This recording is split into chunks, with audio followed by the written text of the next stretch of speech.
Nagsimula ang kwento nang biglang mabalutan ng bato ang buong sangkatauhan. Pero bago pa mangyari ito, ilang oras muna ang lumipas, kinausap ni Taijo ang matalik niyang kaibigan na si Senko. Sabi niya, handa na siyang aminin ang nararamdaman niya sa matagal na niyang crush na si Yuzuriha. Medyo natawa si Senko dahil 5 taon na pala ang pagmamahal ni Taijo, pero hanggang ngayon wala pa rin siyang lakas ng loob na mag-confess.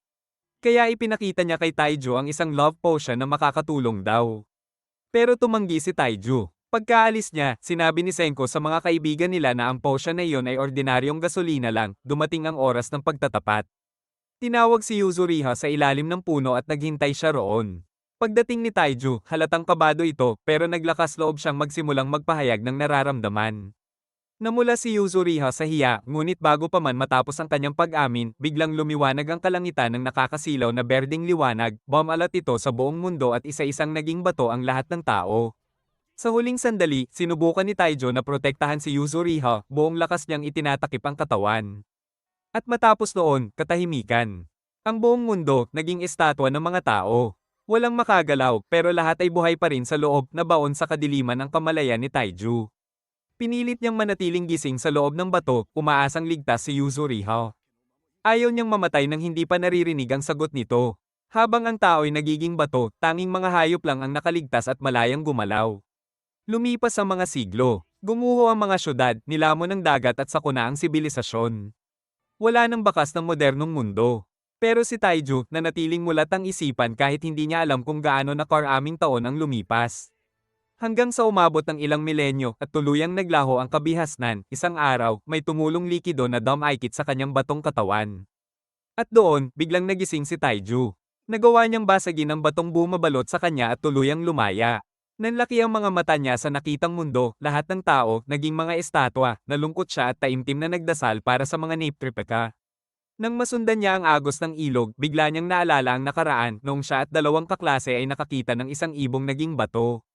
Inakala niya noon na may sakit ito kaya dinala niya pa sa veterinaryo. Doon muli silang nagtagpo ni Yuzuriha na may hawak ding batong ibon. Pareho silang may stupid idea noon kaya't nagtawanan sila at mas naging malapit na magkaibigan. Bumalik si Taijo sa kasalukuyan at natagpuan niya ang puno sa dati nilang eskwelahan. Laking pasasalamat niya dahil sa ilalim nito, nandoon pa rin si Yuzuriha, batuman, pero buo ang anyo. Doon siya nagpasalamat dahil ang alaala ni Yuzuriha ang nagpanatili sa kanyang malakas at buhay sa loob ng libo-libong taon. Sa wakas, nakapagsabi siya ng kanyang pag-ibig. Napaluha siya dahil hindi ito masagot ni Yuzuriha, ngunit natupad na niya ang matagal niyang pinangarap, ang makapag-confess. At doon, nangako si Taijo na muling bubuhayin si Yuzuriha, kahit sa Stone World pa sila. Sa kanyang paglalakbay, nakatagpo siya ng isang nakasulat na mensahe na tila iniwan para sa kanya. Sinundan niya ang ilog at doon niya muling nakaharap si Senko, na tila ba naghihintay sa kanyang paggising. Sinubukan siyang yakapin ni Taijo sa tuwa. Pero tumanggi si Senko dahil ayaw niyang may akap na hubad, at doon, ibinunyag ni Senko, 3,700 taon na ang lumipas mula nang sila'y maging bato. Hindi makapaniwala si Taijo kung paano niya nalaman ang eksaktong bilang. Sagot ni Senko, buong panahong iyon ay binibilang niya ang bawat segundo. Muntik na raw siyang mawala ng malay sa kakabilang, pero kinaya niya at nanatiling buhay, namangha si Taijo sa kanyang matalik na kaibigan. Dinala siya ni Senko sa isang silungan at ipinakita ang bahay na siya mismo ang nagtayo mula sa wala. Nagulat si Taiju, lahat ng pangunahing kailangan para mabuhay na itayo ni Senko gamit lang ang sariling talino. Pero sabi ni Senko, higit pa rin ang paghanga niya sa determinasyon ni Taiju, lalo na't ang pagmamahal nito kay Yuzuriha ang nagsilbing pinakamalakas na motibasyon. Lumipas ang mga araw at nagsimula silang magtrabaho ng magkasama upang muling buhayin ang sibilisasyon. Ang plano ni Senko, buuin ang mundo mula sa simula at iligtas ang buong sangkatauhan, habang si Taijo ay walang tigil sa pagkolekta ng pagkain at mga gamit, si Senko naman ang tumutulong para salin ang mga nakal-alasong bagay. Tinuruan niya si Taijo kung alin ang ligtas kainin. Nang inihaw nila ang mga kabuteng nakuha ni Taijo, ginamit ni Senko ang asin na siya mismo ang gumawa. Natuwa si Taijo sa unang beses na muli siyang nakatikim ng masarap na pagkain.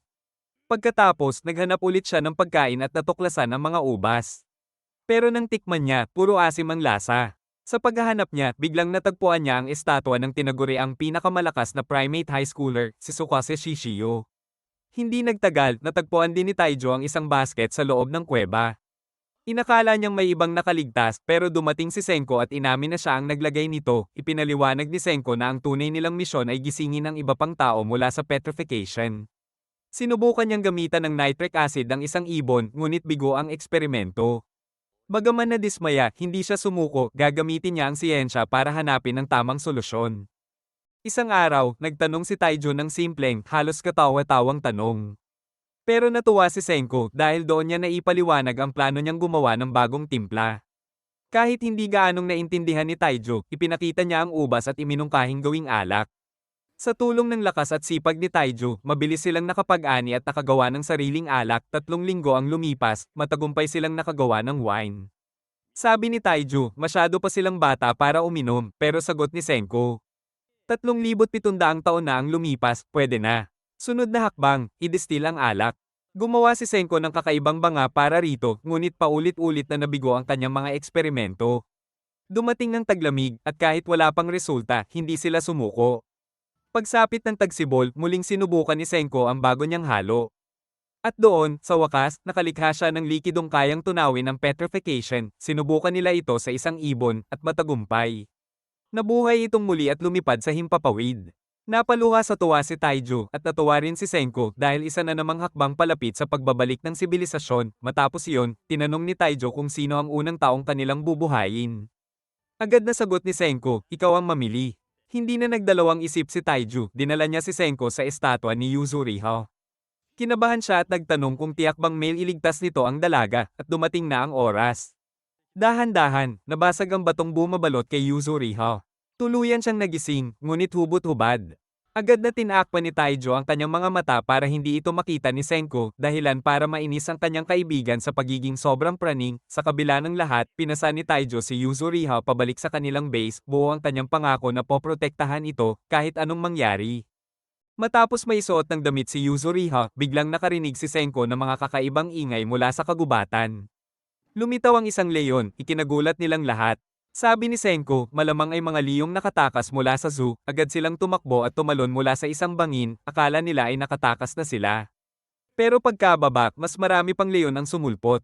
Tumakbo si Taiju, handang isakripisyo ang sarili para protektahan sina Senko at Yuzuriha.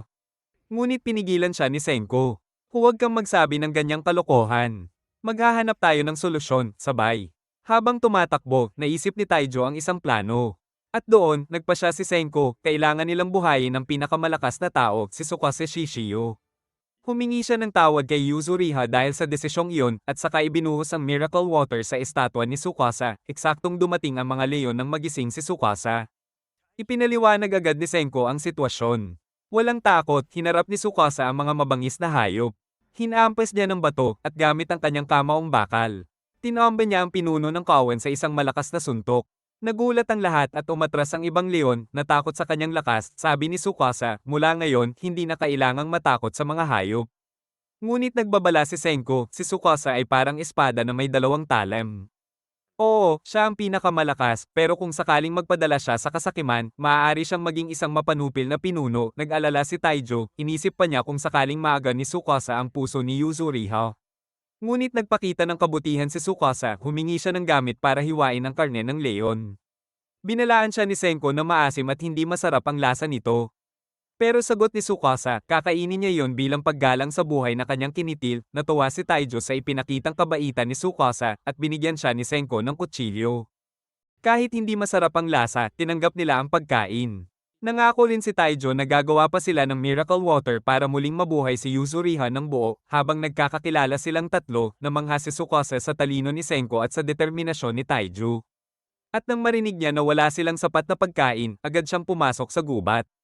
Sa loob ng maikling oras, nagpatambe siya ng mga ligaw na baboy, nakahuli ng ibon habang lumilipad, at nanghuli pa ng isda gamit lamang ang sibat. Namangha si Taijo, parang isinilang para sa Stone World si Tsukasa. At doon, nangako si Tsukasa bilang miyembro ng kanilang koponan, siya ang magbibigay ng karne para lagi silang busog. Habang naglalakad, bigla niyang binasag ang isang bato para iligtas ang estatwa ng isang batang babae. Natuwa si Taijo, lalo siyang naniwala na mabuti at mabait ang kanilang bagong kakampi. Kinagabihan, habang nag-iihaw sila ng isda, tinanong ni Senko ang dalawa. Sinubukan ni Taijo na sagutin, pero mali ang kanyang ideya. Tumawa si Tsukasa at siya naman ang nag-isip pero si Senko pa rin ang nagbigay ng tamang kasagutan. Ang susunod nilang kailangan ay calcium carbonate at para dito, inutusan niya si Taijo na mag-ipon ng napakaraming kabibe. Agad naman itong sumunod, nagtipon ng sangkatutak na shell at dinurog hanggang sa maging pinong puting pulbos. Plano ni Senko na gamitin ang calcium carbonate sa iba't ibang paraan. Mula rito, nakagawa siya ng parang semento at pati sabon sa gitna ng Stone World. Dito nagsimula siyang tawagin bilang Dr. Stone. Dahil sa kanyang talino, nakakuha siya ng respeto mula kay Tsukasa. Pinuri siya ni Tsukasa, ngunit agad na nakaramdam ng pagdududa si Senko. Tiniyak naman ni Tsukasa na wala siyang masamang balak. Biglang dumating si Taijo at pinutol ang usapan, nagtatanong kung may iba pang gamit ang mga kabibe. Kinagabihan, habang mahimbing ang tulog ni Taijo, napansin ni Tsukasa na gising pa rin si Senko at nasa labas ng kubo. Doon, lihim siyang gumagawa ng isang pana, isang crossbow, bilang seguridad laban sa mga banta. Kinabukasan, sinabi ni Tsukasa na kahanga-hanga ang Stone World dahil wala nang may-ari ng dagat at lupa. Ikinwento niya ang isang bata na minsang gumawa ng kwintas mula sa kabibe para sa nakababatang kapatid. Ngunit dahil sa karapatan sa pangingisda, binugbog siya at tinawag na magnanakaw. Bigla, winasak ni Tsukasa ang isang estatwa ng tao. Agad na binigyang diin ni Senko, pumatay ka lang ng tao. Ngunit sagot ni Tsukasa, gusto mo bang buhayin pati ang mga matatanda, ang mga pusong nabahira ng kasakiman? Sisirain lang nila ulit ang mundo.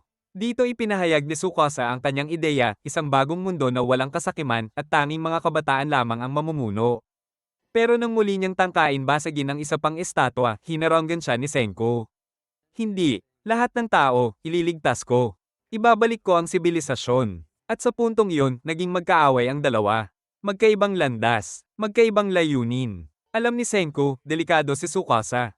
Kailangan nilang maging maingat lalo na't maaaring maaga niya ang miracle water. Biglang dumating si Taiju, masayang-masaya dahil nakalikom siya ng sapat na miracle water para buhayin si Yuzuriha. Wala nang nagawa si Senko kundi ipakita kay Tsukasa ang epekto nito. Masaya si Taiju, ngunit ipinaliwanag ni Senko na hindi pa yun sapat para tuluyang mailigtas si Yuzuriha. Naisa nang mag-ipon pa ni Taiju pero pinigilan siya ni Tsukasa. Dahil dito, lalong tumibay ang hinala ni Senko kapag nalaman ni Tsukasa ang pinagmumulan ng miracle water, tiyak na mapupunta ito sa maling kamay. Kaya sa oras na wala si Tsukasa, lihim niyang pinagpatuloy ang pagbuo ng kumpletong timpla para sa miracle water. Hindi nagtagal, natuklasan ni Tsukasa ang katotohanan, ang miracle water ay nitric acid. Samantala, ipinaliwanag ni Senko kay Taiju na mali ang idealismo ni Tsukasa. At buo ang tiwala ni Taiju, pinanagan niya ang kanyang matalik na kaibigan. Nalaman din ni Taiju ang katotohanan, mabuting tao si Tsukasa, pero mamamatay tao rin, at dumating ang sandali. Si Taiju, hindi pa handang buhusan ng miracle water si Yuzuriha. Kaya si Senko na mismo ang gumawa. Una, walang nangyari. Pinaliwanag ni Senko, kailangan ng oras. Unti-unting mababasag ang batong balot ng kanyang katawan dahil sa reaksyon ng mga molekula, hindi naintindihan ni Taiju, pero matyaga siyang naghintay. Hanggang sa wakas pumangit ang bitak at tuluyang gumuho ang bato, si Yuzuriha, nagising muli matapos ang libo-libong taon. Nahulog siya, ngunit agad siyang sinalo ni Taiju. Buong emosyon, tinawag niya ang pangalan nito at humingi ng tawad. Sagot ni Yuzuriha, natulog lang ako at salamat sa pagliligtas sa akin. Muling nabuhay ang matagal na niyang pangarap.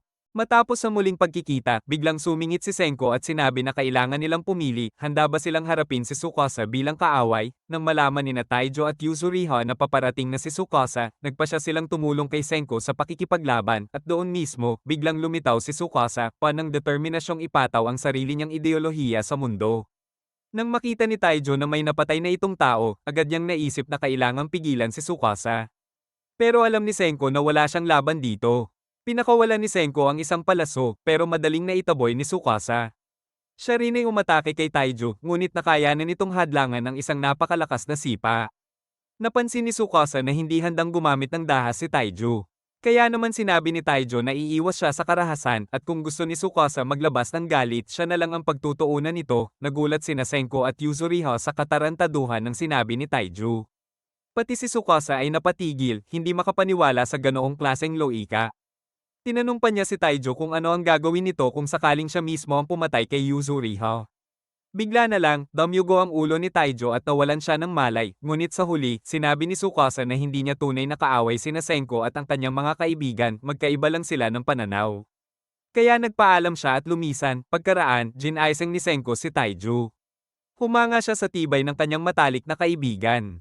Agad bumangon si Taijo at ipinahayag na handa na ulit siyang tumayo at pigilan si Tsukasa sa muling pagpatay ng mga tao. Dito sinabi ni Senko, ang tanging paraan para mapigil si Tsukasa ay ang kapangyarihan ng agham. Sa puntong ito, nagsimula ang digmaan ng siyensya laban sa panahon ng bato. May plano si Senko, bumuo ng sandata laban kay Tsukasa. Kaya nagpasya silang magsimulang mang-alap ng mga materyales. Habang naglalakad sila, nahulog ang mga bulaklak ng cherry blossom mula sa mga puno. Ipinaliwanag ni Senko na ibang uri na ito ng cherry blossom, isang bagong species na hindi na galing sa lumang mundo. Sa kanilang paglalakbay, umakyat sila sa bundok. Inilabas ni Senko ang isang kagamitang siya mismo ang gumawa at tinantya ang distansya ng kanilang destinasyon, eksakto hanggang sa metro, bigla namang may napansin si Yuzuriha sa malayo. Sinundan nila ito sa gubat at natagpuan nila ang isang rebulto ng Buddha na naaalala pa nila mula sa kanilang dating buhay. Bumalik kay Yuzuriha ang alaala ng kabataan niya noong bumisita siya rito kasama ang kanyang pamilya. Hindi niya napigil ang lumuha sa tuwa. Akala ni Taijo may nagawa siyang mali, pero ang totoo, nadala lang si Yuzuriha sa dami ng alaala ng lumang mundo, pinagaan ni na Senko at Taijo ang loob niya. Sabi pa ni Taijo, natagpuan na nila si Buddha at gagabayan sila nito. Samantala, napansin ni Senko na yari sa bronze ang rebulto, isang napakahalagang materyales para sa kanyang plano. Kaya't binalak niyang sirain ito para makuha ang metal. Makalipas ang ilang araw, nakapangalap sila ng maraming kapaki-pakinabang na kagamitan. Sa gabi, nagsasalo-salo sila sa nilutong sabaw habang si Taijo ay palaging nais silang bantayan. Ngunit sinabi ni Senko na kailangan din itong magpahinga. Kinabukasan, sakay sila ng isang bangka, si Senko at Yuzuriha, habang si Taijo ang nagsisilbing makina. Bigla niyang napansin na nananatiling petrified ang paa ni Yuzuriha. Kaya't gumamit siya ng miracle water upang tuluyang tanggalin ang pagkakabato. Pagkatapos nito, nagpatuloy sila sa paglalakbay. At sinabi ni Senko, malapit na nilang maabot ang kanilang tunay na layunin, samantala, natagpuan ni Tsukasa ang mga bakas ng grupo ni Senko. Mabilis niyang napansin na isa lamang itong bitag. Pinaghinalaan niya na plano ni Senko na gumawa ng sandata gamit ang agham upang talunin siya. Pagsapit ng gabi, nakarating ang grupo sa kanilang destinasyon. Doon sinabi ni Senko na oras na para lumikha ng makapangyarihang sandata gamit ang kanyang kaalaman sa siyensya. Ang balak niya, bumuo ng baril. Ipinaliwanag niyang gagamit sila ng gunpowder at aabante sila sa oras papunta sa makabagong sandata laban kay Tsukasa. Muli siyang nagmina mula sa mga bato ng bulkan, ang unang hakbang upang simulan ang paggawa ng kanilang armas. Kinagabihan, gustong pag-usapan ni Taijo ang matagal na niyang tinatagong damdamin. Inalala niya ang 3,700 taon na ang nakalipas noong hindi siya nakapagpahayag ng pag-ibig. Tinanong ni Yuzuriha kung ano ang sasabihin niya noon at sinabi ni Taijo na simula nang sila'y na-petrify, may mahalaga siyang dapat ikumpisal.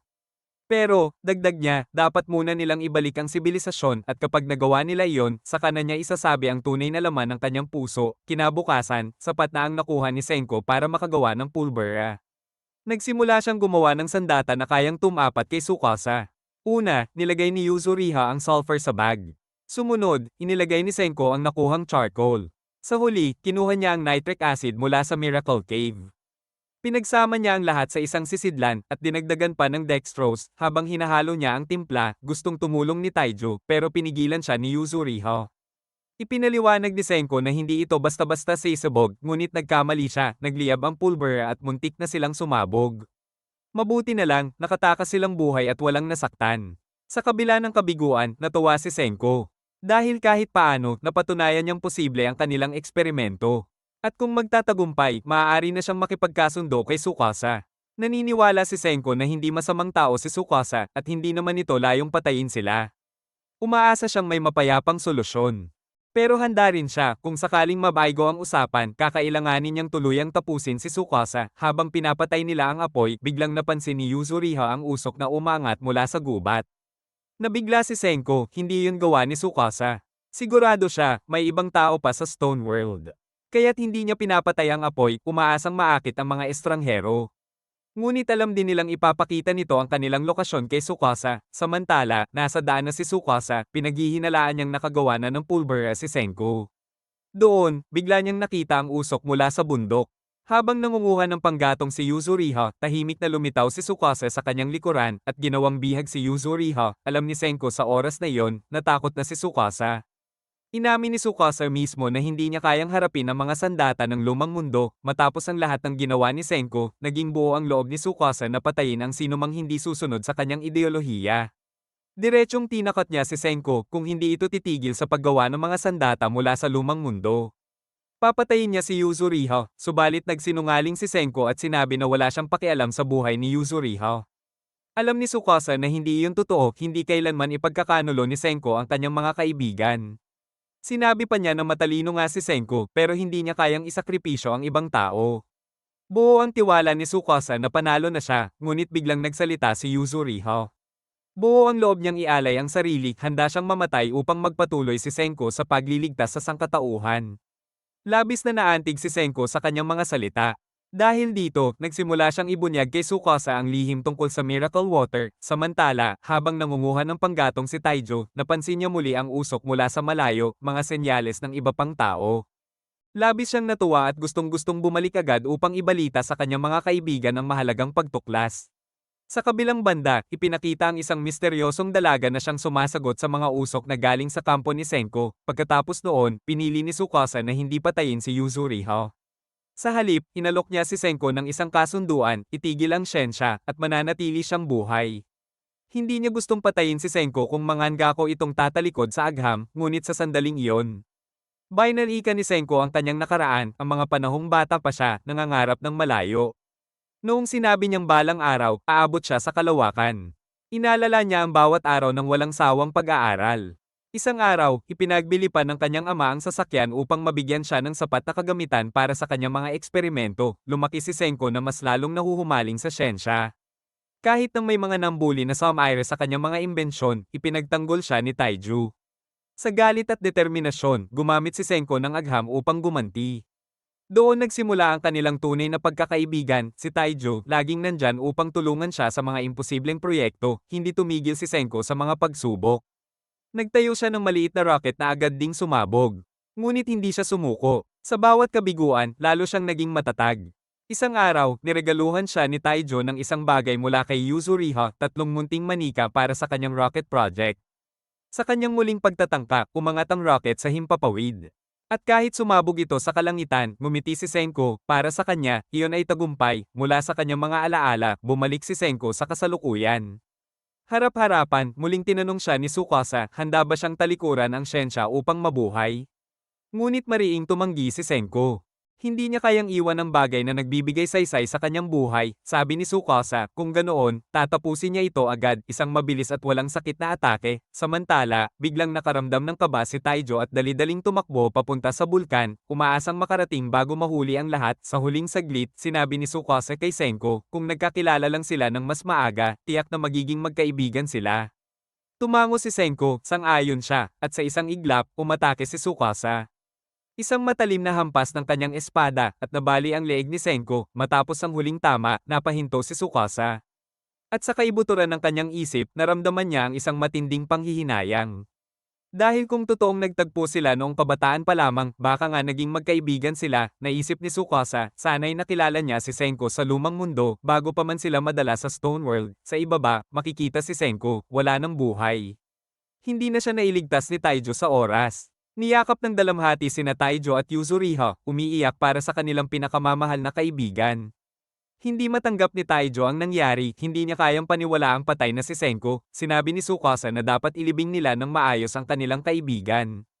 Ngunit nagngit-ngit si Taijo. Ramdam ni Tsukasa ang galit na bumabalot sa kanya, isang galit na maaari niyang gamitin upang lumaban. Hiling lang ni Tsukasa, manatiling kalmado si Taijo, dahil kung hindi, mapipilitan siyang patayin ito. Nang buhati ni Taijo ang isang napakalaking bato, agad naghanda si Tsukasa para sa laban. Puno ng puot at lungkot si Taijo, ngunit napakalma siya ni Yuzuriha.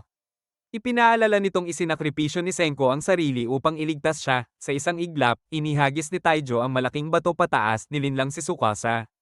Habang ito'y naguguluhan, kinuha ni Yuzuriha ang pulbera dahil naniniwala siya sa pangarap ni Senko. Inihagis niya ang sisidlan ng pulbera kay Tsukasa, ngunit nasira agad ng kanyang kamay ang sisidlan.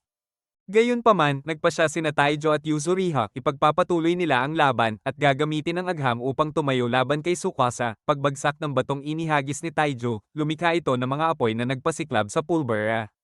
Sumabog ito sa harapan ni Tsukasa na balot siya ng usok. Ngunit nang hamupa ang lahat, lumabas si Tsukasa na walang galos. Alam niya, layunin lang ni Taijo ang makatakas, dali-daling tumakbo si Taijo, buhat-buhat ang katawan ng kanyang kaibigang si Senku, desperadong subukang iligtas ito. Sigurado si Tsukasa, wala ng paraan para buhayin si Senku, ngunit hindi sumuko si Taiju. Sinimulan niya ang CPR, pinipiga ang dibdib ni Senku upang muling paandarin ang kanyang puso. Walang tugon. Nang malapit na siyang magsagawa ng mouth-to-mouth, sinabi ni Yuzuriha na kasalanan niya dahil isinakripisyo ni Senko ang sarili upang iligtas siya. Sa sandaling iyon, naalala ni Taijo ang isang tanong noon sa paaralan. Ang sagot ni Senko, gagawin niya ang lahat upang iligtas ang lahat gamit ang agham. Doon napagtanto ni Taijo, hinding-hindi magsasakripisyo si Senko nang walang plano, bigla namang naalala ni Yuzuriha ang huling kilos ni Senko bago siya mamatay, ang pagtutok sa kanyang leeg. Doon nila naunawaan na natili pa palang petrified ang leeg ni Senko. At iyon ang susi upang siya'y mabuhay muli, kinuha nila ang natitirang miracle water at ibinuhos sa leeg ni Senko. Nang matanggal ang petrification, buong pag-asa nilang hinintay na magising ang kanilang kaibigan, sumigaw si Taijo. Inuudyukan si Senko na bumangon at tuparin ang kanyang mga pangarap dahil siya ang kanilang huling pag-asa upang muling buuin ang sibilisasyon. Sa puntong iyon, ipinakita ang mundo mula sa kalawakan at isang tao ang nagbilang ng bawat segundo mula nang sila'y maging bato. Si Senko, habang petrified, pilit na pinananatiling gising ang kanyang isipan. Sa loob ng 3,700 taon, wala siyang nakikita, ngunit hindi siya sumuko. Nanalig siyang muling makakakita, at sa wakas, natunaw ang batong bumabalot sa kanyang katawan. Sa kauna-unahang pagkakataon, muli siyang nakagalaw. Malaya na si Senko, handang muling itayo ang kinabukasan, pagkabuhay ni Senko, agad siyang nagsimulang magsaliksik tungkol sa petrification. Bigla na lang lumitaw ang mga unggoy, takot na takot habang nakatingin sa kanya dahil unang beses nilang makita ang isang tao. Natuwa si Senko dahil natuklasan niya agad ang isang bagong species ng unggoy. Paglinggan niya sa paligid, binanggit niya ang plano, muling buuin ang sibilisasyon. Alam niya ang eksaktong oras na lumipas, kaya't inukit niya ang petsa sa isang puno. Ngunit higit pa rito, buo ang kanyang pangarap, iligtas ang buong mundo gamit ang agham, sinubukan niyang gumawa ng apoy. Habang nakamasid ang mga unggoy, inisip nilang hanggal si Senko. Pagsapit ng gabi, napagtanto niya na kulang siya sa lakas at kasanayan kumpara sa kanyang mga kaibigan. Pero hindi siya sumuko, alam niyang kailangan niyang gamitin ang agham upang magtagumpay. Kaya't paulit-ulit siyang pumukpok ng mga bato, sinusubukang hanapin ng tamang uri para sa kanyang layunin. Paulit-ulit siyang nabigo pero hindi siya nagpatinag. Tulad ng dati, ang sagot ay nasa eksperimento. Hanggang sa wakas nakagawa siya ng mga stone tools na nakatulong upang maresolba ang kanyang mga problema. Gumawa rin siya ng tali mula sa ugat ng puno, kinagabihan, gamit ang cord na ginawa niya, muling sinubukan ni Senko na lumikha ng apoy. At sa pamamagitan ng init at oxygen, tagumpay. Sa wakas, nakagawa siya ng unang apoy sa Stone World, makalipas ang ilang linggo, pumutol siya ng mga puno upang makagawa ng tirahan. Sinubukan niyang manghuli ng hayop pero kulang ang kanyang stamina. Alam niyang wala siyang pisikal na kapangyarihan kaya nag-isip siya ng bagong paraan. At gamit ang agham, nagtagumpay siyang makadali ng isang USA sa mga sumunod na buwan, kinain niya ang karne at bawat araw ay gumagawa siya ng bagong imbensyon upang isulong ang agham. Sa kalaunan, naitatag niya ang isang mas maayos na tirahan na may sapat na infrastruktura, habang nakatingin sa mga unggoy, buong kumpiyansa niyang sinabi sa sarili na isang araw, ililigtas niya ang mundo, ilang linggo pa ang lumipas. Nangongolekta siya ng mga kabuti at tinatapos ang konstruksyon ng kanyang tahanan. Ngunit bumigay ang katawan niya sa pagod. Sa kanyang isip na naisin sana niya ang isang taong kayang gawin ng mabibigat na trabaho, kinabukasan, naghukay siya at natagpuan ng isang estatwa ng bato. Plano niyang unahin ang pagbuhay sa kanyang matalik na kaibigan. Nang makita niya ang mukha nito, naging emosyonal si Senko, 3,700 taon ang lumipas, ngunit sabik pa rin siyang muling makita ang kanyang kaibigan, muli siyang nag-isip. Ano ba ang sanhi ng petrification? Tatlo ang kanyang hinuha. Una, baka gawa ng mga aliens na gumamit ng super beam, pangalawa, baka eksperimento ng militar na sumablay, at pangatlo, baka isang bagong coronavirus ang naging sanhi ng pandaigdigang petrification. Para masagot ito, sinubukan niyang unawain ang mga rules ng petrification gamit ang isang ibon bilang test subject. Pinag-isipan niya kung bakit siya mismo'y muling nabuhay. Naalala niya, baka may kinalaman ito sa isang natural spring hanggang bigla niyang napansin ang naiwang fragments na malapit sa kanyang ulo noong siya'y gisingin. Dinala siya nito sa isang kuweba at doon niya naamoy ang nitric acid. Kumuha siya ng hibla ng buhok mula sa kanyang leeg na nananatiling petrified at inilapit sa tumutulong likido. At doon, naghintay siya sa resulta, at nangyari ang kanyang hinihintay, isang malaking tagumpay sa eksperimento ni Senko. Biglang lumitaw ang isang blonde na dalaga na may dalang bulaklak. Akala ni Tsukasa ay isa siya sa mga taong muling binuhay ni Taiju. Pero nagulat siya nang biglang umatake ang dalaga gamit ang matinding martial arts. Naiwasan ito ni Tsukasa at agad niyang napagtanto, hindi ito galing sa nakaraan. Hindi siya nabuhay mula sa petrification, kundi kabilang sa bagong henerasyon na lumaki na sa Stone World. Hindi siya marunong sa agham, pero sanay sa pakikipaglaban. Nagpakilala ang babae bilang Kohaku. Sinabi niyang nakita niya ang masasamang gawain ni Tsukasa sa bundok. At inisip niyang isa itong masamang salamangkero. Tinangka niyang patayin si Tsukasa gamit ang isang Stone Age na kutsilyo, ngunit patuloy lang itong iniwasan ni Tsukasa. Hindi niya tinrato si Kohaku bilang banta, mas mahalaga sa kanya ang Miracle Water. Kaya bago umalis, tinulak lang niya ito palayo at nagpaalam. Samantala, narinig ni Senko ang ingay at dali-daling nagtungo sa pinanggalingan nito. Nagulat si Kohaku nang makita siya. Ngunit hindi na siya pinatapos ni Senko magsalita at agad siyang tinulungan. Sinabi ni Senko na may dalawang paraan para mailigtas si Kohaku, pero isa doon ay napakadelikado. Nang marinig niyang maayos pa ang kanyang mga buto at laman loob, gumamit siya ng agham para mailigtas siya sa ligtas na paraan. Napahanga si Kohaku sa kanyang kaalaman at abilidad. Sa pagtatapos ng araw, matagumpay niyang nailigtas si Kohaku gamit ang agham. Dahil dito, napaamin si Kohaku na nagkakagusto siya kay Senko. Pero nagkaroon sila ng misunderstanding sa sinabi niya at napahiya ang dalawa. Kinagabihan, napansin ni Senko na natutulog si Kohaku habang hawak ang kanyang mga espada. Ipinaliwanag ng dalaga na gusto niya ang paraan ng pamumuhay ni Senko, pero hindi pa siya handang magtiwala ng buo.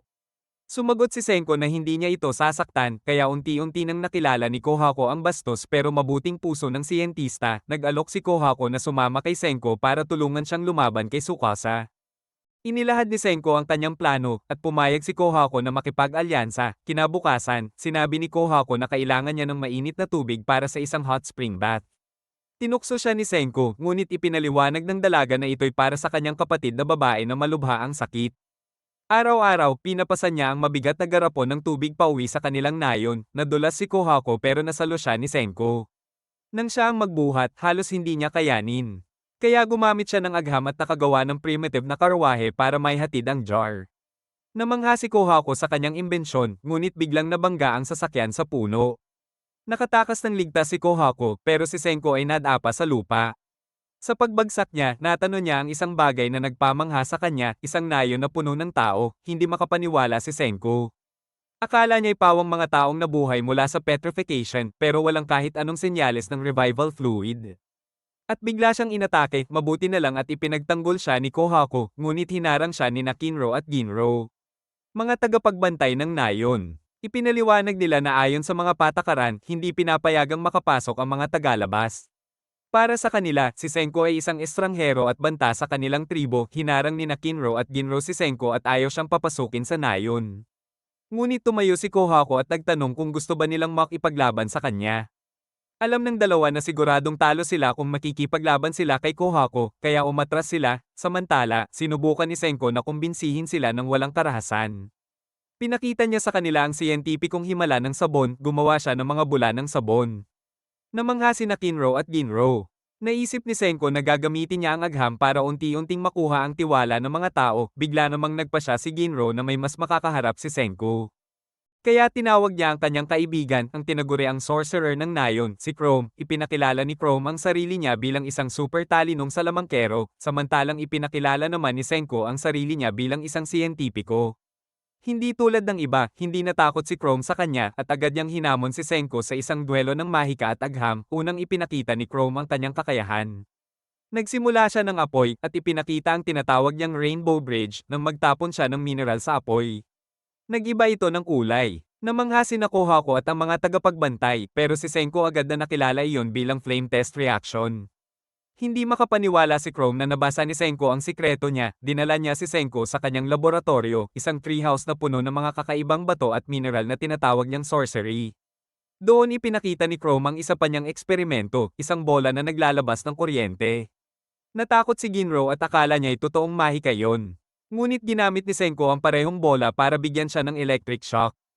At napa-faint si Chrome, pag-icing ni Chrome, ipinakita ni Senko na lahat ng tinatawag niyang mahika ay maipapaliwanag ng agham. Pero imbes na panghinaan ng loob, mas lalo siyang namangha. Ngumiti si Senko, natagpuan na niya ang isang taong may potensyal na maging siyentipiko, naghamon pa si Chrome ng isang huling laban, isang math question. Pero wala siyang laban kay Senko. Sa huli, tinanggap niya ang pagkatalo at opisyal na sumama sa Kingdom of Science sa pagbisita ni Senko sa koleksyon ni Chrome. Napansin niyang may mga halamang medicinal doon. Ipinaliwanag ni Chrome na nagsimula siyang mag-ipon ng mga iyon para makahanap ng luna sa karamdaman ni Ruri, ang nakatatandang kapatid ni Kohako. Ito ang dahilan kung bakit nagpanggap siyang salamangkero upang maghanap ng paraan para gumaling ang kanyang mahal na kapatid. Samantala, sa kabilang bahagi ng nayon, nagpasalamat si Ruri sa kanyang nakababatang kapatid na si Kohako sa araw-araw na pagdadala ng mainit na tubig mula sa malayo, kahit gaano pa ito kabigat. Ngunit napansin ng kanyang mga tagapag-alaga na natulog si Kohako sa gubat kasama ang mga estranghero. Nang subukan siyang pagsabihan, mariing sinabi ni Ruri na iwanan muna siya saglit, ngunit tumanggi ang mga tagapaglingkod dahil hindi nila pwedeng pabayaan ang pari ng nayon na mag-isa, matapos mapilit ni Ruri ang mga bantay na umalis. Nag-alala siya para kay Kohako. Ramdam niyang may nangyari kagabi. Bigla siyang nawala ng malay at sinabi sa kapatid na huwag ipagsapalaran ng sarili para sa kanya. Samantala, kinausap ni Chrome si Senko at tinanong kung kaya bang gamutin ng agham ang sakit ni Ruri. Dito, sinimulan ni Senko na ipaliwanag ang tungkol sa modernong sibilisasyon bago ang petrification.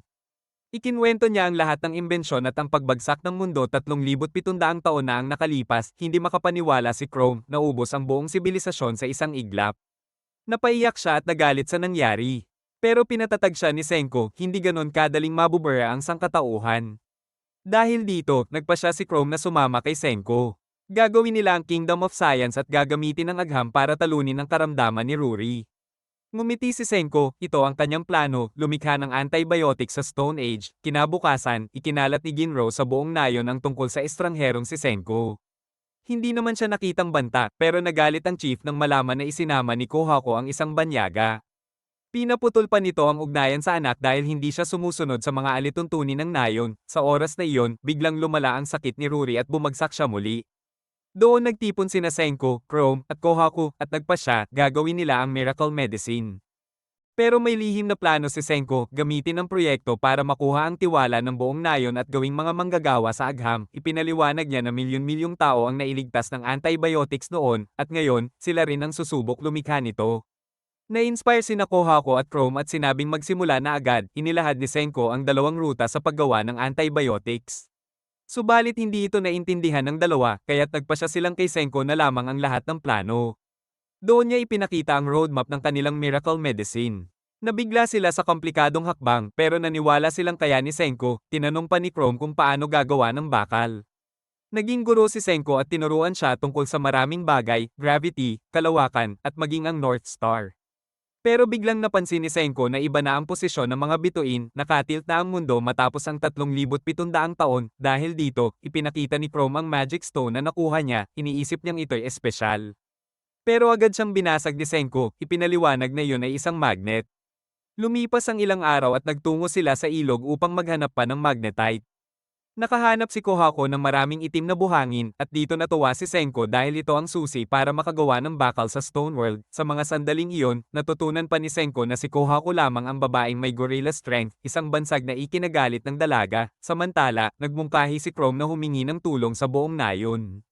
Ngunit sinabi ni Kohako na walang tutulong sa kanila dahil para sa lahat. Sila'y kainahinala pa rin, biglang lumabas mula sa kung saan ang isang batang babae na may pakwan sa ulo. Kilala siya ni Kohaku, si Suika. Nagulat si Senko nang malaman ang pangalan niya at sinabi ni Suika na gusto niyang makatulong. Nakita niya ang Iron Sun pero nalungkot dahil pakiramdam niya wala siyang silbi. Kaya tinanong niya si Senko kung pwede siyang tumulong sa paghahanap ng Iron Sun. Nagpasalamat si Senko at umasa kay Suika para magdala ng mas marami pang mineral. Laking gulat niya na si Senko lang ang unang tao na hindi nagtaka sa pakwan sa ulo niya habang nag-uusap na pag-alaman ni Senko na alam ng nayon ang mga kwento mula sa lumang panahon dahil ikinukwento ito ni Ruri. Doon mas lalo siyang naging determinado na pagalingin si Ruri kahit ano pa ang mangyari. Napansin ni Senko na nagseselo si Chrome dahil may crush siya kay Ruri. Ilang araw ang lumipas at nakapag-ipon sila ng sapat na iron sand. Ipinaliwanag ni Senko na kailangan nila itong sunugin sa pinakamataas na temperatura. Ipinakita niya ang bago niyang imbensyon, isang Stone Age furnace. Na-inspire si Kohaku at nagsimula silang magpaapoy gamit ang bellows. Ayon kay Senko, kailangan nilang magtiyaga ng 20 hanggang 30 oras para makalikha ng bakal habang nag-aaway sina Kinro at Ginro dahil sa Golden Spear na pagtanto ni Senko na kulang sila sa manpower. Kaya naisip nila ni Chrome na akitin si Ginro gamit ang agham. Tumutol si Kohaku sa salitang bait pero si Suika ay nagboluntaryo bilang great detective para alamin ang mga nais ng mga taga-nayon. Sa gabi, bumalik si Suika dala ang mga impormasyon. Una niyang ibinalita na ang dazzling sister ay naghahanap ng gwapong kasintahan. Napangiti si Senko at sinabing hindi kaya ng agham gumawa ng instant pogi. Kasunod, iniulat ni Suika na si Ganon ay may sakit sa tiyan dahil kumakain ito ng 8 isda araw-araw. Dito naisip ni Senko ang scientific bait para makuha ang loob nila. Habang naglalaro si Suika kasama ang aso, napansin ni Senko ang kanyang laruan, Foxtail Millet. Ipinaliwanag ni Suika na ito ang paborito ng aso. Dahil dito, kinabukasan nagsimula si Senko sa plano, gagawa sila ng survival gourmet food. Pinroseso nila ang Foxtail Millet, giniling ito at hinaluan ng tubig, nakagawa sila ng harina. Pagkatapos ay hinaluan pa ng itlog at iba pang sariwang sangkap. Sa huli, niluto ito ni Senko bilang isang sopas na may noodles, ramen sa Stone World. Si Chrome ang unang tumikim at halos maluha sa sarap. Sumunod si Kohaku at Suika, at pareho silang hindi makapaniwala na may ganitong klase ng pagkain sa kanilang mundo. Matapos lutuin ni Senko ang ramen, siya mismo ang unang tumikim, at agad siyang nadismaya. Hindi ito gourmet ramen ng modernong mundo, sabi niya, pero sapat na para sa Stone World. Pagkatapos ay nagtungo sila sa nayon. Plano ni Senko na gamitin ang ramen bilang pang-akit para makuha ang tulong ng lahat. Amoy pa lang ng sabaw ay agad nang nainganyo ang mga taga-nayon. Napatawa si Kohaku at sinabing mukha ng kontrabida si Senko habang nanonood sa kanila. Habang abala ang lahat, may isang misteryosong lalaki na palihim na nakamasid at ngumiti nang makita ang kinaroroonan ni Senko. Di nagtagal, pinakain ni Senko ng Foxtail Millet Ramen ang mga tao. Labis silang namangha, at biglang naging tanyag si Senko dahil sa kanyang kahangahangang niluto. Sinubukan ni Chrome na painumin din ng ramen sina Kinro at Ginro pero pinigilan sila ni Kinro na nanatiling tapat sa kanilang mga patakaran, samantala, naibalita kay Chief Kokuyo na ang anak niyang si Kohaku ay nagpapakain ng mga tao ng pagkain mula sa isang dayuhan. Mariin itong tinanggihan ni Kokuyo habang si Ruri naman ay nagtataka kung bakit patuloy na kumikilos ang kanyang kapatid kasama si Senko, bigla namang lumapit ang isang estranghero. Sa halip na magtaka, sinabi pa niyang mas masarap ang ramen kung may kasamang cola. Laking gulat ni Kohaku, kilala niya ang taong yon. Kaagad nilang pinalibutan ng lalaki, iniisip na baka isa itong kasamahan ni Tsukasa, ngunit ngumiti lang ito at sinabing matagal na siyang mag-isa mula nang mawala ang petrification. Dito nakilala ni Senko ang bagong dumating, si Asagiri Gen, ang sikat na mentalist at dating manunulat ng mababang uri na psychology books. Agad niyang sinabi na lahat ng sinasabi ni Gen ay kasinungalingan para manipulahin ang iba, sa kabila nito, nagpatuloy si Senko sa plano. Lahat ng kumain ng ramen, may utang na loob. Lahat kayo, may trabaho. At dahil dito, napilitang tumulong ang mga taga-nayon sa paggawa ng bakal, alam ni Senko na ipinadala si Gen bilang especially iyan ni Tsukasa. Nang tanungin niya ito tungkol sa kanyang mga kasama, inamin ni Gen na buhay pa sila at oo, siya ay kakampi ni Tsukasa. Pero habang nakikita niya ang ginagawang pugon ni Senko, nagsimulang mabago ang kanyang isip, ilang araw ang lumipas at sa wakas nagawa nila ang unang bakal sa Stone World. Doon inamin ni Gen ang totoong misyon niya, dapat niyang kumpirmahin kung patay na si Senko. Pero ngayon, nakita niyang posible pala ang matalo si Tsukasa gamit ang agham. Kaya nagpa siya si Gen na magsinungaling at sabihing patay na si Senko habang naghihintay kung sino ang mananaig, ang kaharian ng agham o ang imperyo ni Tsukasa. Sinubukan siyang pagbantaan ni Kohaku, ngunit pinigilan siya ni Senko. Hindi sa dahas ko kukunin si Gen, sabi niya. Ipapakita ko sa kanya ang kapangyarihan ng agham. Ipinahayag ni Senko ang susunod niyang proyekto, ang generator. Nanlaki ang mata ni Gen sa narinig. Biglang dumilim ang langit at nagsimulang kumulog. Kailangan nating magmadali, sabi ni Senko. Dumating si Suika dala ang naipon niyang magnetic sand. Pinaghalo ito ni Senko sa bakal at sinimulan ng paggawa ng generator. Inutusan pa niya si Suika na humanap ng locker sa nayon para matapos ang proyekto. Gumuhit siya ng mga linya sa kahoy at doon ibinuhos ang tunaw na bakal, unti-unti nang nabubuo ang isa sa pinakamahalagang imbensyon sa kasaysayan ng Stone World. Samantala, sa kabilang panig, may mga taga-Nayo na nagdiwang ng mabalitaang winasak daw ni Senko ang kanilang tulay, hindi nila alam na iyon ay simula lamang ng mas malaking revolusyon ng Agham, dahil sinira ni Senko ang tulay, nagkaroon ng dahilan ng ilang taga-Nayon para patayin siya.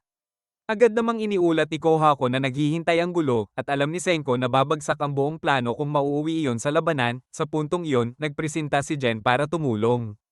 Inutusan niya si Suika na mag-ipon ng bulaklak. Sa kanya ipinakita ang mga ito sa mga kalaban para palabasing sorcery laban sa kidlat. Hindi naniwala si Magma at pinagtawanan lang sila, kaya ginamit ni Jen ang kanyang mga ilusyon at panlilinlang. Nabighani si Kohako sa mga magic tricks niya, ngunit ipinaliwanag ni Senko na isa lang siyang scammer na marunong gawing totoo ang kasinungalingan gamit ang mentalist skills. Naloko si Magma at umuwi na lang, kaya nakahinga sila ng maluwag. Matapos nito, itinuloy ni Senko ang plano. Umakyat sila ng bundok dala ang kanilang bagong gawang generator setup. Alam niyang tanging kidlat lang ang makakapagbigay sa kanya ng sapat na kuryente para makagawa ng totoong magnet. Habang kumukulog, kinailangan nila ng metal rod para saluhin ang kidlat. Biglang napansin ni Kohako ang gintong sibat ni Kinro. Kinuha niya ito at itinayo bilang lightning rod. Sa isang iglap, tumama ang malakas na kidlat at nagtagumpay sila. Nabuo ang isang napakalakas na magnet, ang unang hakbang para makagawa ng generator. Matapos ang tagumpay, nagbiro pa si Ginro kay Kinro tungkol sa nawasak na sibat. At humingi ng paumanhin si Kohako. Ngunit napansin nila na hindi gumagana ang mga magnet ni Senko gaya ng inaasahan. Tinaman niya agad ang problema, saka ipinaliwanag na susunod nilang gagawin ay isang muscle-powered generator. Ilang araw ang lumipas at tuloy-tuloy ang paggawa ng mga bagong bahagi para sa proyekto. Ngunit nagkaroon ng problema na maaga ang mukha ni Senko. Nalaman ni Jen na allergic pala siya sa lacquer na ginamit nila. Kahit nahihirapan, ipinagpatuloy ni Senko ang trabaho at sa wakas, natapos nila ang dual hand crank generator. Ngayon kailangan na nila ng 2 tao na kayang umikot ng sabay at perpektong tugma. Una nilang nilapitan sina Kinro at Ginro pero tumanggi ang magkapatid. Dito pumasok si Jen, ginamit niya ang kanyang husay sa panlilinlang para kumbinsihin sila. Pinanggakwan niya sina Kinro at Ginro ng mas pinong gintong at pilak na sibat gamit ang kuryente. Nahulog ang magkapatid sa pain, at sa huli, pumayag silang maging human power supply ng kaharian ng Agham. Sa gabing iyon, kinabit na ni Senko ang lahat ng pyesa. Inihanda niya ang bamboo filament at ipinaliwanag kay Chrome na sa tulong ng Agham, maaari nilang talunin ang mismong gabi, at doon naganap ang himala, unang sindi ng bumbilya sa Stone World, namangha ang lahat ng biglang lumiwanag ang paligid. Sa dilim ng kagubatan, pinailawan ni Senko ang gabi gamit ang kanyang Edison light bulb. Sa sandaling iyon, isang hakbang na naman silang mas malapit sa pagbabalik ng modernong sibilisasyon. Naalala ni Senko ang pagbabasa niya noon ng talambuhay ni Thomas Edison kung paano siya unang nahumaling sa kuryente at kung paano niya sinikap matutunan lahat. Ngayon, naibalik niya ang isa sa pinakamalalaking imbensyon ng sangkatauhan. Habang nakangiti si Senko, dama niyang muli niyang naisilang ang isang dakilang tagumpay ng tao, ang liwanag sa dilim. Samantala, hindi makapaniwala si Jen na sa mismong Stone Age. Nagawa ni Senko ang elektrisidad. Sa kabilang banda, ipinaliwanag ni Chrome at Senko kay Suika kung sino talaga si Tsukasa. Hindi makapaniwala si Suika na masama si Jen dahil para sa kanya, tinulungan naman siya nito sa lahat ng oras. Sinabi ni Senko na hindi naman masamang tao si Jen, pero kailangan nilang makuha siya sa panig nila. Kaya tinanong ni Chrome kung naririnig ba sila ni Jen at diretsahang sinabi na mas masaya sa Kingdom of Science. Sagot naman ni Jen, wala siyang pake sa font, ang mahalaga lang ay kung may pakinabang ba siya pagkatapos. Naalala ni Jen ang araw ng pagkabuhay niya mula sa estatwa. Akala niya prank lang ang lahat hanggang biglang ipinaliwanag ni Tsukasa na nasa Stone Age na sila. Doon niya agad nakilala ang tinatawag na strongest primate high schooler. Ipinakita ni Tsukasa ang mga estatwang pinili niyang buhayin.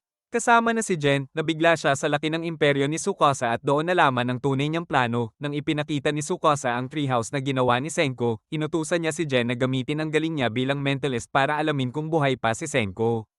Doon niya napagtanto kung gaano kaseryosong panganib si Tsukasa. Balik sa kasalukuyan, napansin ni Jen ang generator ni Senko, pero biglang sumulpot si Magma. Binugbog siya nito at tinangkang patayin gamit ang sibat. Matindi ang sugat ni Jen. Pero nagawa niyang makatakas. Nang dumating sina Senko at ang grupo, natagpuan nila si Jen na duguan. Napansin ni Senko na ginamit niya ang mga bag ng pekeng dugo para protektahan ang sarili. Kahit papaano, nabuhay siya, pero hindi pa rin alam ng lahat kung sino ang salarin. Paglaon, natuklasan ni Suika ang katotohanan, si Magma ang umatake. Ipinagmalaki pa niya ang ginawa at nagplano ring patayin si Kohako. Gusto niyang gawing asawa sina Ruri at Kohako pero alam ni Kohako ang totoo. Inakala ni Magma na si Senko ang kanyang sinaksak dahil sa mga chismis tungkol sa isang sorcerer. Ipinaliwanag ni Kohako kung bakit desperado si Magma. Tuwing isang henerasyon, ginaganap ang Grand Bout, isang martial arts tournament kung saan ang mananalo ay pakakasalan ng High Priestess na si Ruri at magiging village elder. Ang problema, mahina ang kandidato ngayon at may malubhang sakit si Ruri. Alam ni Kohako na masama ang balak ni Magma, gusto lang nitong maging elder at hayaan si Ruri na mamatay.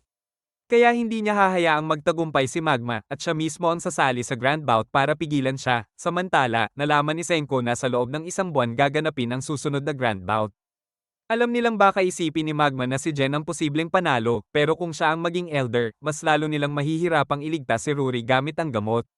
Kaya kinausap ni Kohako sina Kinro at Ginro kung handa ba silang pakasalan si Ruri. Sagot ni Ginro, maganda naman si Ruri, na ikinagulat ni Kinro dahil sa itsura lang nakatingin ang kapatid niya.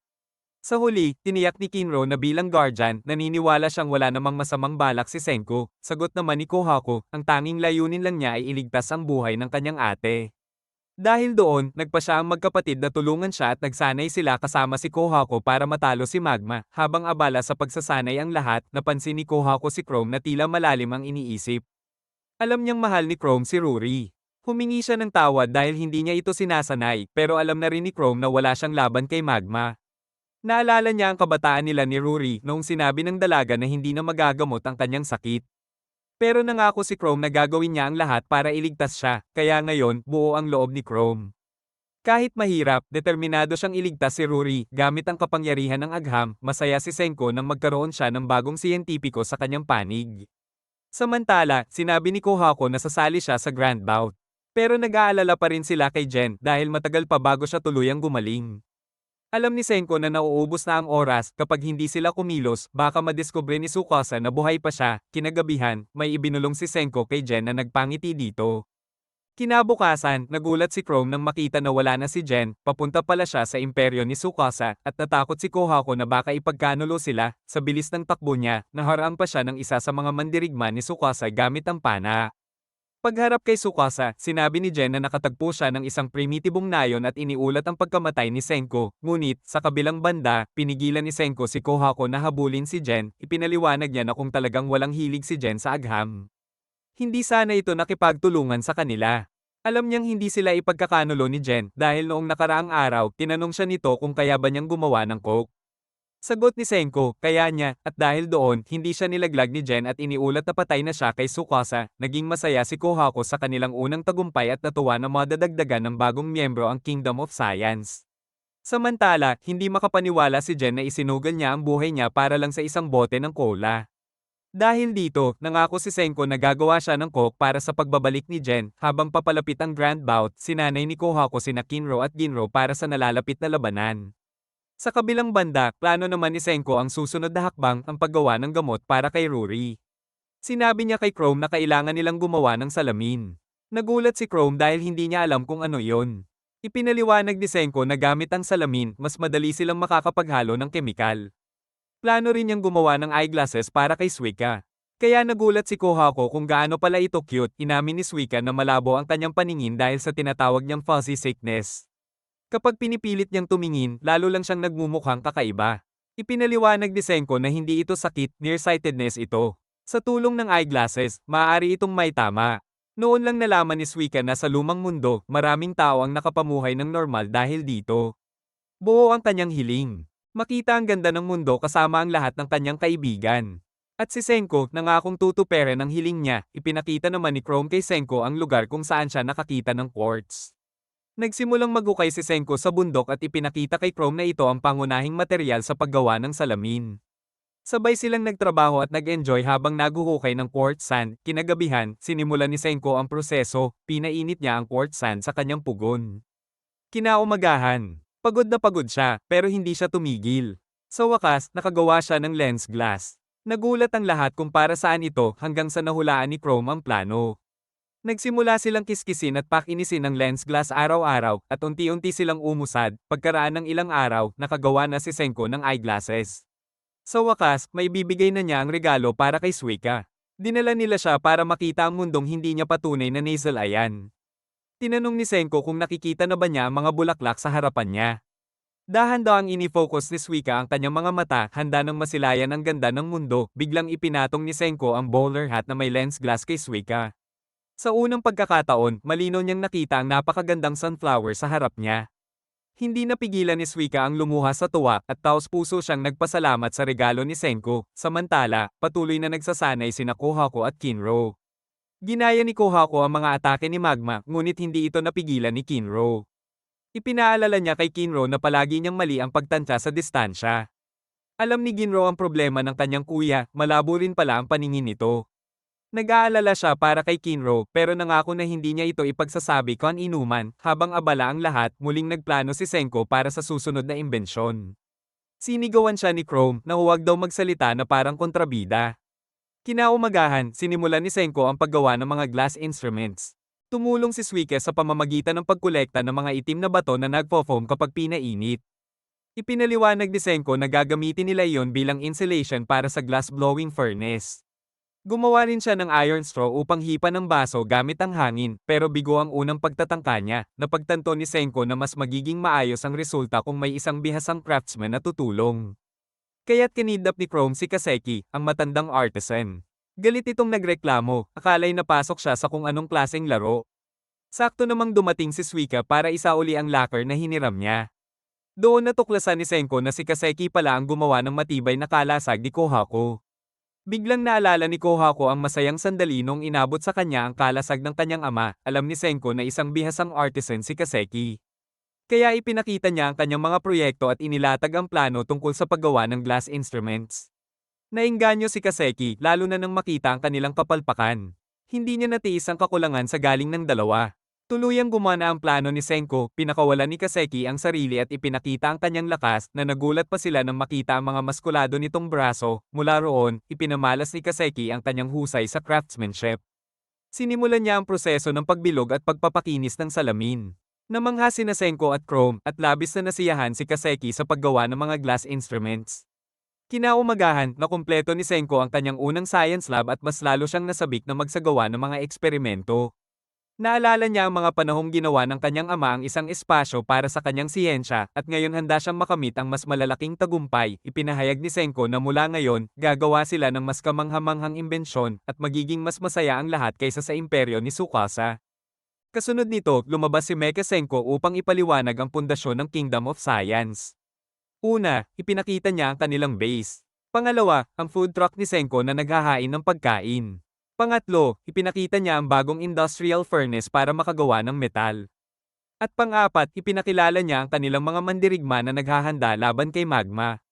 Si Ginro, kahit tamad, napilitang mag-generate ng kuryente gamit ang generator ni Senko.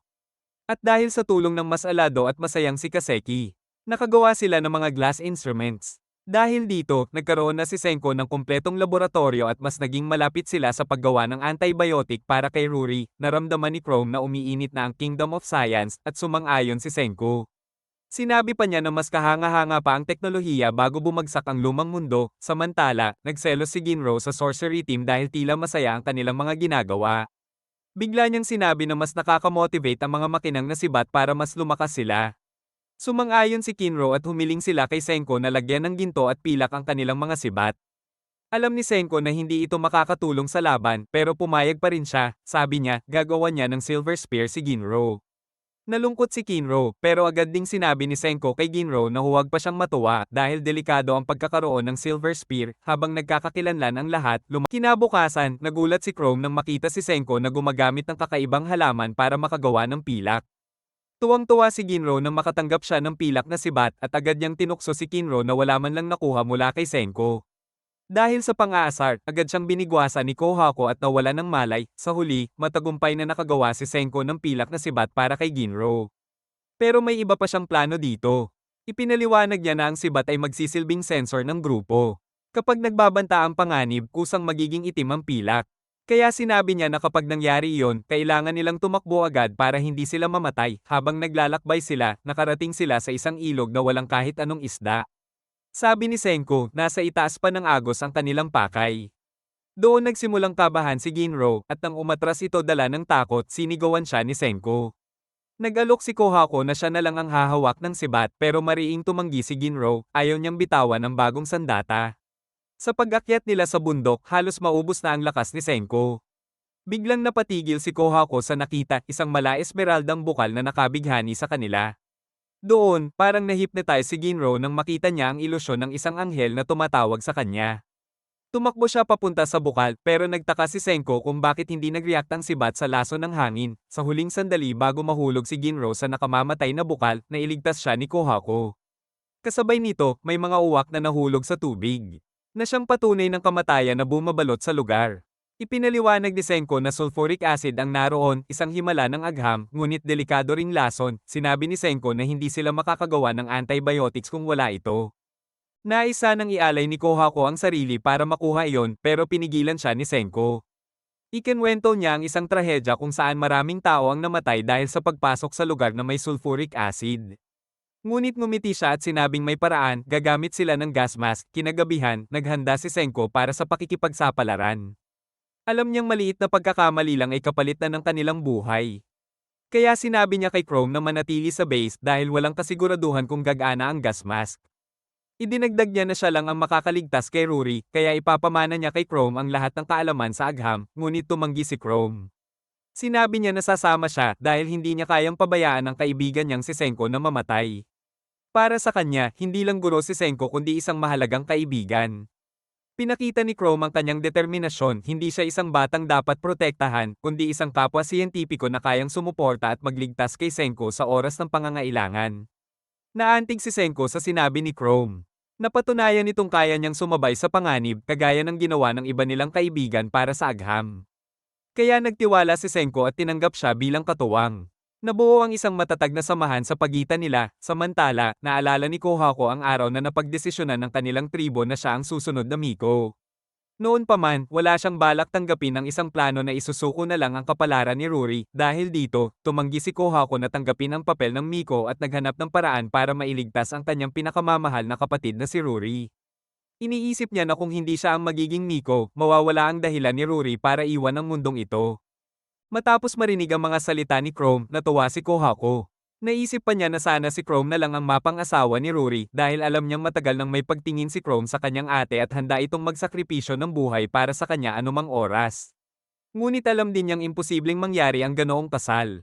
Kaya pabirong tinanong ni Kohako kung siya na lang kaya ang maging asawa ni Chrome, alam ni Chrome na biro lamang iyon.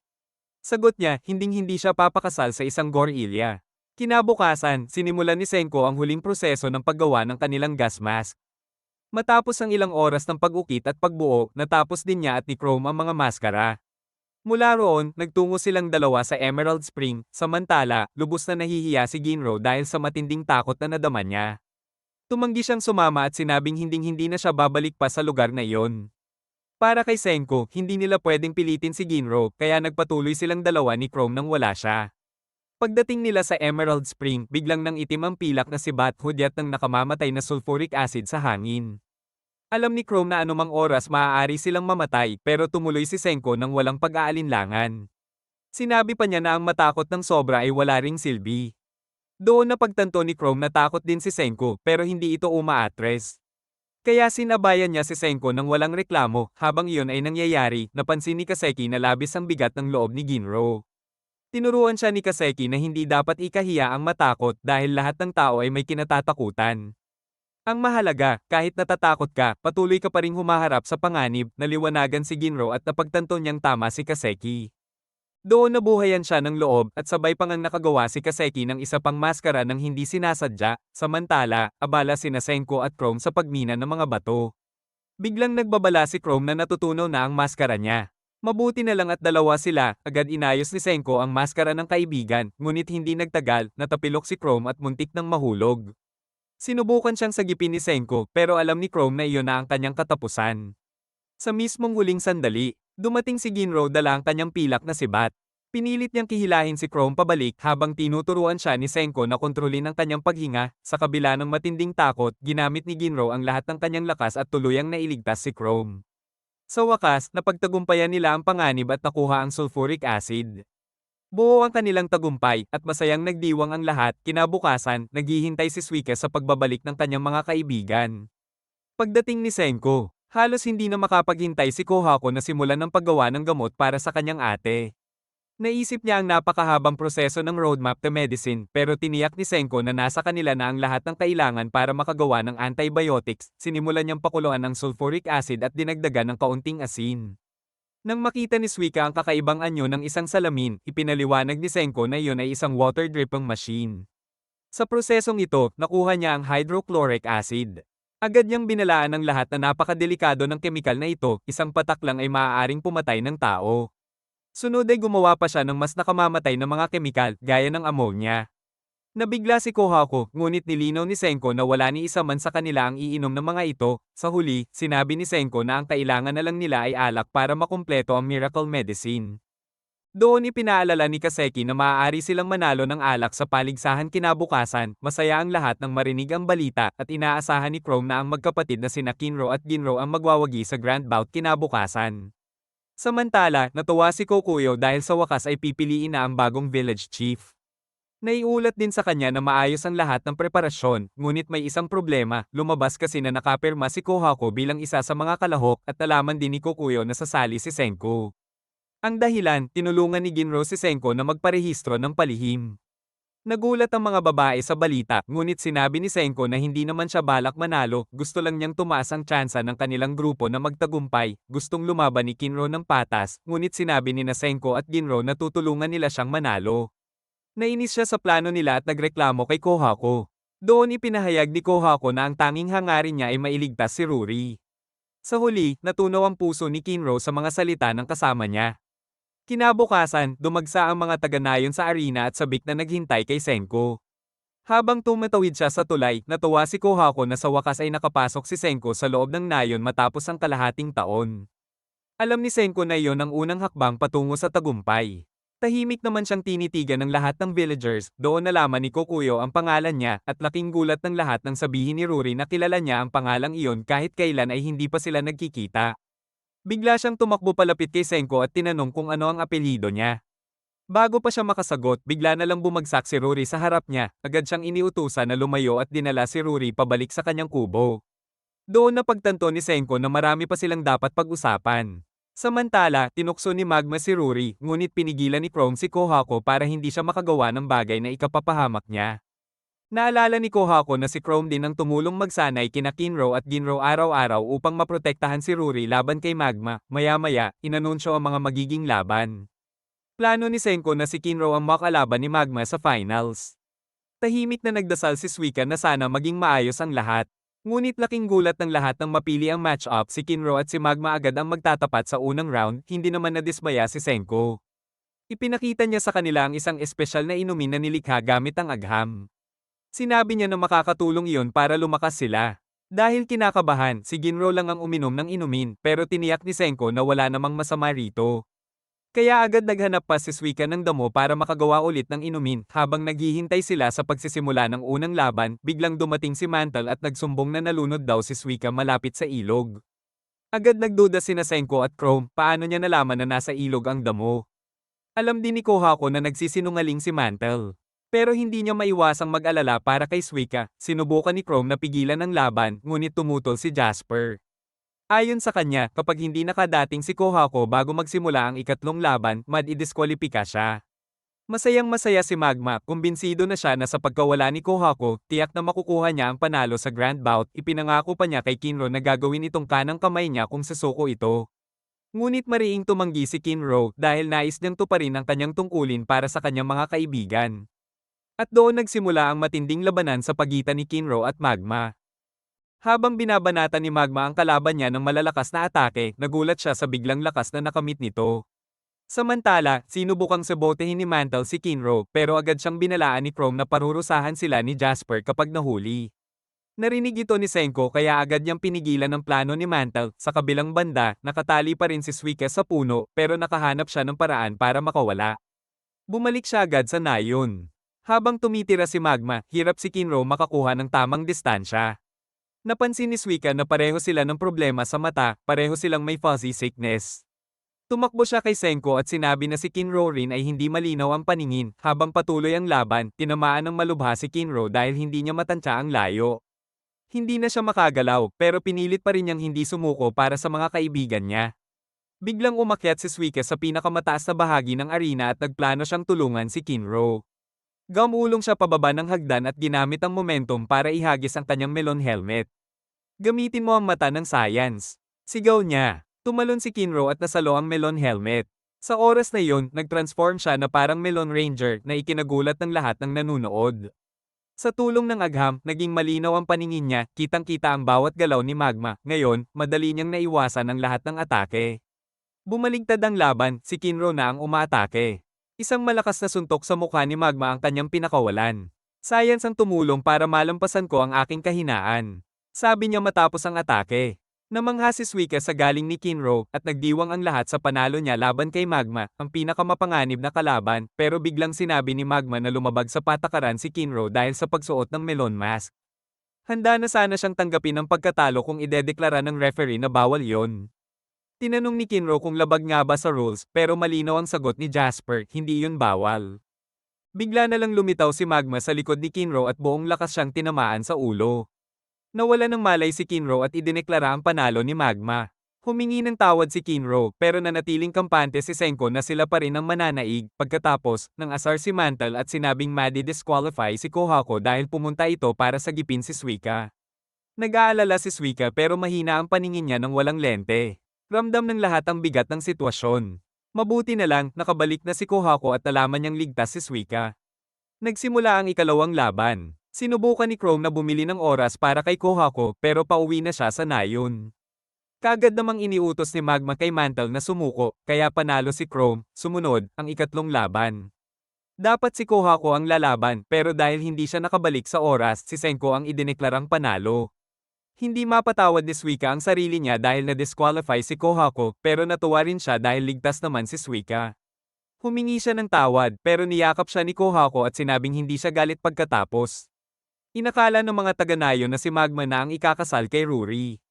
Naiinis si Ruri sa ideyang iyon. Biglang nagsalita si Senko at sinabing si Ginro ang magiging bayani.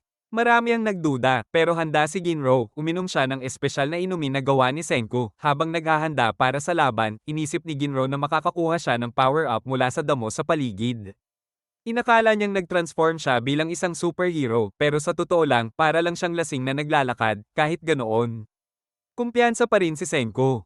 Mabilis na umatake si Ginro at napahirapan ang kalaban niya. Sinubukan ng kalaban ng parehong atake pero agad siyang napagod habang si Ginro ay puno ng enerhiya. Sa kasamaang palad, hindi iyon ang totoong nangyari, tinamaan ng malakas si Ginro at siya ang malubhang nasaktan. Sa simula, nagawa pa ni Ginro na talunin ang kalaban niya at nanalo sa laban. Pero kalaunan, bumigay ang katawan niya, sumakit ang tiyan at hindi na siya nakapagpatuloy. Dahil doon, naiwan sina Senko at Chrome na kailangang harapin si Magma para mailigtas si Ruri, panang determinasyon si Chrome. Siya ang pinagkatiwalaan ng lahat lalo na't matagal na niyang minahal si Ruri mula pagkabata. Umaasa ang lahat na magagawa niya ng paraan na talunin at ma-outsmart si Magma. Pagsimula pa lang ng laban, agad na pinabagsak ni Magma si Chrome at walang tigil na pinahirapan. Gusto na ng mga tao na sumuko siya, pero tumanggi si Chrome. Alam niyang kung bibigay siya, mamamatay si Ruri. Biglang dumating si Jen at napansin ang desperadong sitwasyon ni Chrome. Tinukso pa ni Magma na mas masaya siyang makita ang luha ni Ruri habang nagmamakaawa para sa buhay ng iniibig niya. Hindi matanggap iyon ni Chrome. Kinuha niya ang melon helmet at sinubukan gumawa ng paraan gamit ang agham, plano niyang gumawa ng apoy gamit ang lente. Agad na na-realize ni Senko ang plano at ipinaliwanag na sinusubukan ni Chrome magsimula ng apoy. Naunawaan ni Kohako at Suika na ginagamit niya ang agham para manalo. Naniniwala si Chrome na sa tulong ng science na natutunan niya kay Senko, maliligtas niya si Ruri, ngunit minamaliit lang siya ni Magma. Sinabi pa ni Senko na hindi tatagal ang plano ni Chrome hanggang biglang napansin niyang sinadya pala nitong masaktan para mabago ang hugis ng lente gamit ang sariling luha. Dumating na rin si Jen sa mismong arena, sabik sa kanyang kapalit na cola, at nagtanong kung kailan magsisimula ang apoy. Kinuwenta ni Senko gamit ang kanyang mga formula at nalaman niyang kailangan ng 1 minuto para magliyab, para makatulong. Ginamit ni Jen ang kanyang mentalist skills para lituhin si Magma. Niloko niya ito at sinabing nakaligtas siya sa pag-atake gamit ang mahika. Nagbanta pa siya ng sumpa. Sumabay pa si Senko at sinabing paputok ang puso ni Magma kung magrereklamo ito. Natarante si Magma. Kahit halatang pangit ang pag-arte ni Chrome, sapat na para patagilan ang laban ng 1 minuto, habang nabibitag si Magma sa kasinungalingan nila, dumating ang oras. Napansin niya ang kumikilos na likido at nataranta. Gamit ang buong lakas, itinuloy ni Chrome ang plano at nagawa niyang sindihan ang apoy na tumama kay Magma. Pero imbes na patayin siya, pinatawa ni Chrome ang lahat sa ginawa niya, isang malakas na tama sa bayag ni Magma ang kanyang huling atake. Idineklara siyang panalo ng Grand Bout, nagdiwang ang buong nayon. Panalo ang Team Science. Masayang masaya si Rory, at lahat ay bumati kay Chrome sa kanyang tagumpay. Pagkatapos ng laban, malinaw ang huling pahayag ni Magma, hihintayin daw niya si Senko sa labas ng nayon.